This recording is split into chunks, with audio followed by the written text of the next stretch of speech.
In just 9 months, COVID-19 has completely changed the business landscape. And in these uncertain times, technology has been described as life jacket for survival. At least that's according to a recent Omdia survey.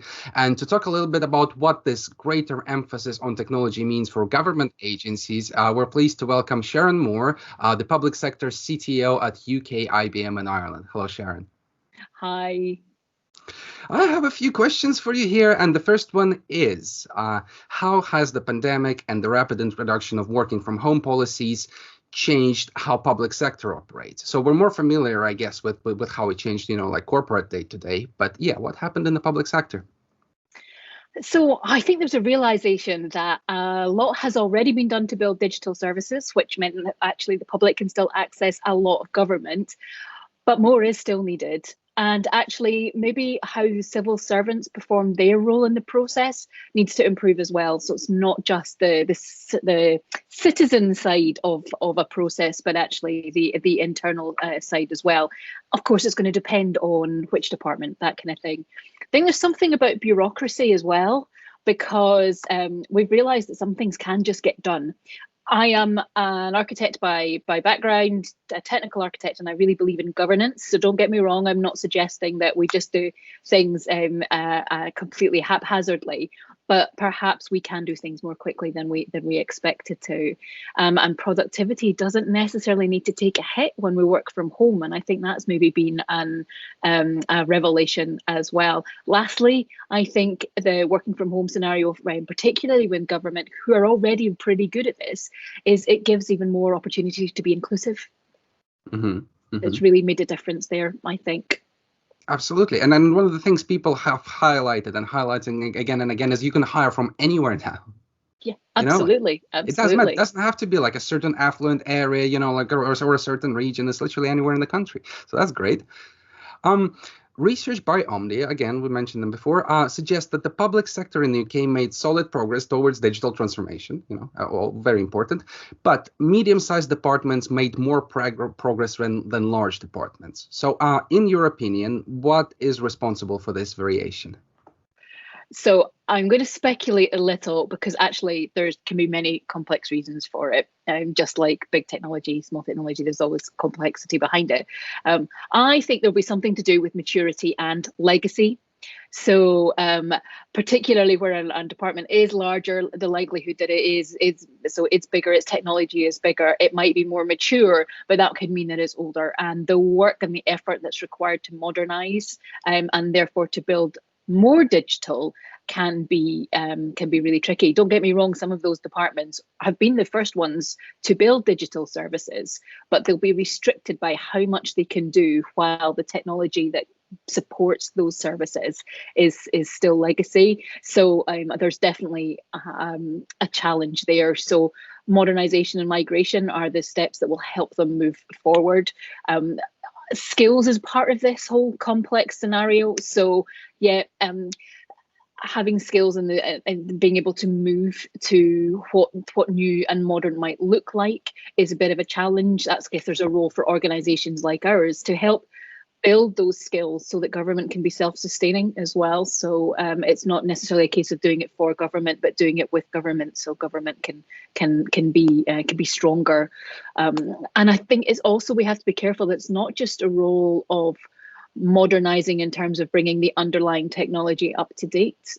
There is something there about making sure that what we do serves the citizens' needs now as opposed to what they were. So there's also a transformation of what the technology does and should do and how we interact with it as well. And if you are a larger department rather than a smaller department, then the chances are that there's more effort involved in doing that kind of work. So I think yeah, maturity and legacy are probably the things that would hold back. Mm-hmm, mm-hmm. So it's kind of the situation where what you're delivering is changing and how you're delivering it is also changing. So it's going to be interesting to see how it plays out. But do you think the lockdown will actually, improve government services? It will lead to a new generation of public sector products and services which are all digital by default, or do you think that is already happening? So I do think that's happening. Absolutely, it is. It would be wrong to say it isn't. There have been a good services that are digital, and again, some that have been there for some time. But it's going to take more time because of that legacy IT problem that they have. So we are going to have to work on ways of modernizing and in a way that's relevant. I think having everything digital, we need to make sure that we're not leaving a part of society behind. So there is a role for automation within government, and not just RPA, which many people will have talked about, but actually automation in many ways, and in many automating processes in many ways, using AI, using data in order to inform and to provide insight to allow government to deliver services in a more personal way, in a more relevant way, but also for those people, those parts of society that struggle to access digital services, by having civil servants freed up to focus on them and deliver services, it means that all the people that need service most from government will get that. So yeah, digital by default, I absolutely is going to be there. We have to make sure we're thinking about the edge cases and those who can't interact digitally, but we can give those people more time by digitizing and automating much more behind the scenes, and freeing up civil servants' time.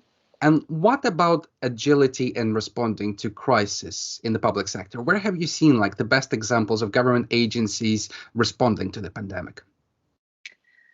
I'm not going to give a specific example here, but I think it's true. We've seen a few of these, shall we say, generic examples happening, where government has partnered well with private companies, with industry, with research, with academia, and also bringing in the citizen as well.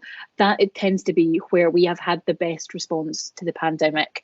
I think that's where we're most likely to deliver services and solutions that are meaningful to the citizen, but will also deliver the right kind of results the government and the wider public sector, such as the NHS, need to see. I think the examples of where we've realised that continuous improvement is a good thing, and therefore producing something but continuing to work on it and continuing to refine on it is a good thing for us all, and a great example of how we can serve people quickly but then continue to serve them in a better way as time goes on. So absolutely, collaboration between government and many organizations, or many types of organization, because that's that diversity of thought that we all need in order to provide something that is a better, more holistic solution. And if you had just one advice you could give to somebody, you know, like in a government agency, about a return to normal, about how they can recover, what's the most important thing? What would it be? I think there are many things. I'm going to go with automation. Will